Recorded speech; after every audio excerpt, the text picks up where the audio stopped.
मेरे पति ने मुझे तलाक दे दिया था क्योंकि मैं कभी मां नहीं बन सकती थी और उसने बाद में दूसरी शादी भी कर ली।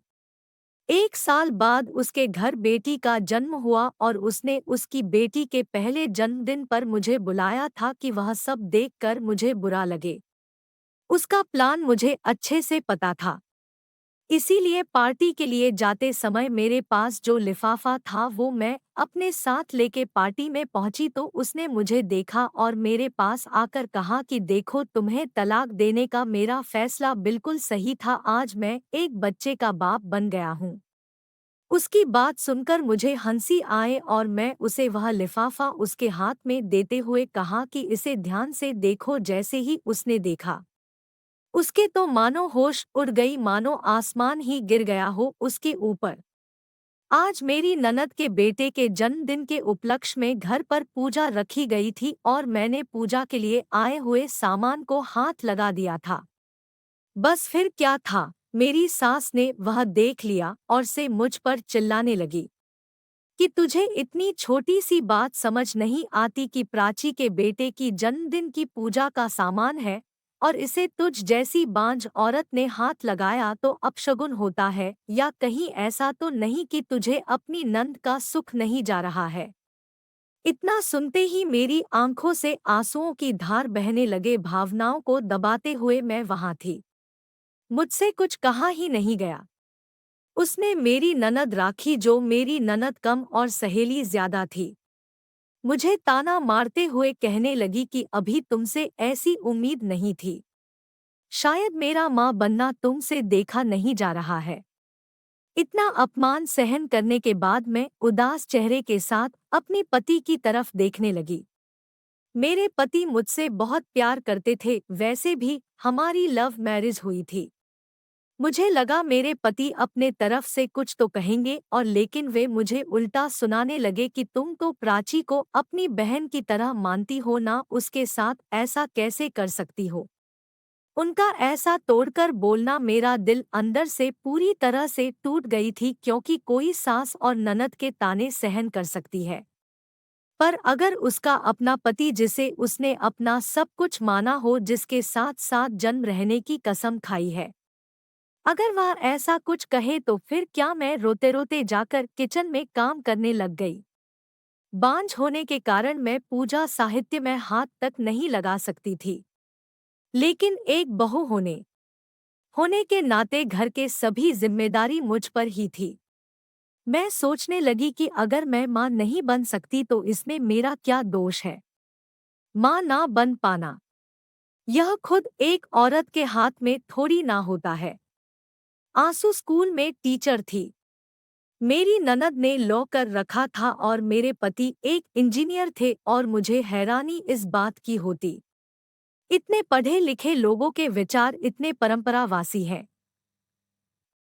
कि सिर्फ पूजा के सामान को हाथ लगा दिया तो अपशगुन हो गया। मुझे आज भी याद है कि किस तरह मैं पहली बार ऑफिस में मिली थी। मुझे ऑफिस ज्वाइन की कुछ और दिन हुए थे। एक दिन मैं ऑफिस में प्रेजेंटेशन दे रही थी। उसके साथ वहां बैठे सभी लोगों ने मेरी प्रेजेंटेशन की काफी तारीफ की। उसने भी मेरी प्रेजेंटेशन से काफी प्रभावित हुआ। एक ही ऑफिस में एक साथ काम करते करते हम तुम दोनों कब एक दूसरे के प्यार में पड़ गए, यह हमें भी पता नहीं चला। घरवालों के लिए हमारी शादी हो गई और ननद का बहुत अच्छा स्वभाव था। इतना अच्छा पति मिला है, इसीलिए मैं खुद को बहुत भाग्यशाली समझती थी। मेरे पति ने मुझसे पहले ही कह दिया था कि शादी के 2-3 साल तक मुझे बच्चे नहीं करने, और शायद इसीलिए घर वाले भी 2-3 साल तक बच्चे को लेकर कुछ नहीं बोलते थे। लेकिन शादी को 5 साल होते ही घर के लोग ताने मारने लगे। घर के सदस्य और रिश्तेदार मेरे पीठ पीछे मुझे बांझ कहने लगे। पर मैं अपना दुख बताऊं तो किसे बताऊं। आज हमारी शादी को 8 साल हो गई थी। मैं सोचने लगी थी कि आज वो अपनी चुप्पी तोड़कर मुझे विश जरूर करेगा। इसीलिए मैंने उसकी पसंद की क्रोकरी में नाश्ता दिया, पर उसने शांति से नाश्ता किया और ऑफिस के लिए चले गए। यश के ऑफिस जाने के बाद मैंने ऑफिस में फोन करके यह बताया कि मेरी तबीयत ठीक नहीं है। ऐसा कहकर मैं छुट्टी ले ली ताकि यश को अच्छा सा सरप्राइज दे सकूं। यश ने मुझसे एक बार भी नहीं पूछा कि तुमने छुट्टी क्यों ली, क्या तुम्हारी तबीयत ठीक नहीं। मैंने रात के खाने में पालक पनीर कोफ्ते की सब्जी और भी कुछ बेडरूम फूलों से और मोमबत्ती लाल रंग की बॉर्डर रंग की बॉर्डर की साड़ी पहनी। मुझे आज पूरा यकीन था कि शायद आज वो चुप्पी तोड़कर मुझसे बात करेगा। उसने एक बार भी मेरी तरफ नहीं देखा। मुझे लगा कि शायद कुछ उल्टा ही हो गया। विश करना तो दूर, उसने मेरी तरफ देखा तक नहीं। थोड़ी देर बाद में मुझसे ही नहीं रहा गया और मैं ही उससे बोली थी, शायद आज अपनी शादी की सालगिरह है। यह सुनते ही वह कहने लगा, अरे नहीं नहीं, यह दिन तो भूलना भी चाहूं तो भी मैं भूल नहीं सकता, क्योंकि आज ही के दिन थी जो मेरे सर पे तुम आ गई। उसकी ऐसे शब्द सुनकर मेरे आंखों के सामने जैसे अंधेरा सा छा गया। मैंने कहा, हम लोग बच्चा गोद ले लेंगे।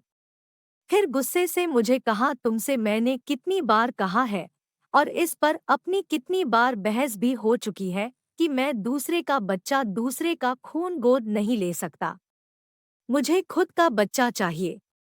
तुम मुझे इस जन्म में नहीं दे सकती। और हाँ, आज अपनी शादी की सालगिरह है तो मैं तुम्हारे लिए एक अलग गिफ्ट लेकर आया हूँ। मैं सोचने लगी और मैं उस गिफ्ट को बहुत उत्सुकता से उसे खोलने लगी। अंदर जब देखा तो उसमें तलाक के पेपर थी। उनका गिफ्ट को देखकर मुझे विश्वास ही नहीं हो रहा था कि जो इंसान मेरी इतनी तारीफ करता था, इतना प्यार करता था, हर तरह के समय में मेरा साथ दिया, आज ये बच्चे के लिए मुझे तलाक दे देगा।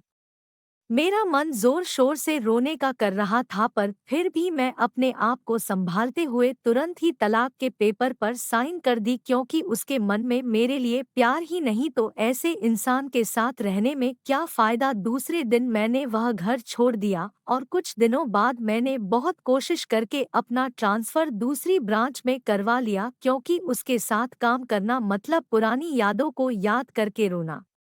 उसकी शादी हो गई और 1 साल बाद पता चला कि उसे बेटा हुआ है।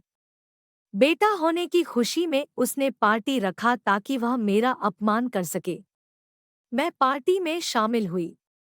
मुझे देखते ही वह मेरे पास आया, कहने लगा कि देखो मेरा फैसला कितना सही था, मैं बाप बन गया हूँ। मैंने भी बहुत ही नम्रता से उसे पिता बनने की बधाई दी। बाद में मैंने अपने साथ लाई हुई गिफ्ट उसे देते हुए कहा कि मेरी तरफ से एक सरप्राइज गिफ्ट है। इसका नाम सुनकर वह थोड़ा हैरान हो गया, क्योंकि शादी की सालगिरह के दिन उसने भी मुझे एक सरप्राइज गिफ्ट दिया था। तलाक की फेमस अभी मुझे कौन सा तिथि है, यह सोचते हुए उसने वह सामने जो दिखा कि उसके पैरों तले जमीन खिसक गई। दिसंबर की कड़कड़ाती ठंड में पूरा बॉडी पसीने से भीग गया था। उस गिफ्ट के रूप में उसकी मेडिकल रिपोर्ट थी और उसमें साफ साफ लिखा था कि वह कभी बाप नहीं बन सकता। वह अपनी पत्नी की तरफ देखने लगा और उसकी झुकी हुई नज़र में सब कुछ एकदम शीशे की तरह साफ कर दिया था। मैंने उसे कहा कि अब तुम्हें दूसरे का बच्चा, दूसरे का खून कुछ लेना है या नहीं। इतना कहकर मैं चली गई। दूसरे दिन वह और उसकी माँ मेरे घर आए। दोनों को कुछ समझ नहीं आ रहा था कि कहने लगा कि मेडिकल रिपोर्ट। मैंने कहा, याद है तुम्हें, हम दोनों ने मेडिकल चेकअप करवाया था और किसी काम की वजह से तुम रिपोर्ट लेने नहीं जा पाए थे। फिर मैं अकेले ही गई थी। इस पर मुकेश ने घर आने के बाद तुमने कहा कि कमी तुझमें है। फिर तुम झूठ क्यों बोले, क्यों इतने दिन तक सभी के ताने सुने, क्या जरूरत थी। तभी मैंने कहा, मुझे लगा कि जब तुम्हें सच्चाई पता चलेगी तो तुम इस बात को सहन नहीं कर पाओगे और अंदर से पूरी तरह से टूट जाए। तुम्हें ऐसी हालत में नहीं देख सकती थी। मेरा क्या था, मेरी तो आदत ही ताने सुनने की। पर तुम इस बात को लेकर मुझे सभी की आदत हो गई थी। जब तुम मुझे सुनाने लगे, फिर वह मुझे सहन नहीं हुआ। मेरी सांसों मुझसे कहने लगी कि हमसे गलती हो गई, बहू हो सके तो हमें माफ कर दो और सब कुछ भुलाकर हमारे साथ अपने घर चलो। तब मैंने कहा बात माफ करने की नहीं है, बात स्वाभिमान की है और अब मैं उस घर में पैर नहीं रख सकती। अगले महीने मेरी शादी है और मैंने तुम्हें उस सरप्राइज गिफ्ट दिया क्योंकि मुझे देखना था कि यह सब जानकर तुम दूसरे का बच्चा, दूसरे का खून गोद लेते हो कि नहीं, क्योंकि जब मैंने कहा था तब तुमने साफ मना कर दिया था। इस घटना से एक बात पता चलती है कि पुरुष हमेशा ही खुद के कर्तव्य बड़ी होने का दिखावा करते हैं, पर कमी एक पुरुष में भी हो सकती थी, ये भूल जाते हैं और आगे जाकर ऐसे ही व्यक्ति फंस जाते हैं। आपकी इस कहानी को लेकर क्या राय है? कमेंट करके जरूर बताना और चैनल को लाइक और सब्सक्राइब जरूर करना। धन्यवाद।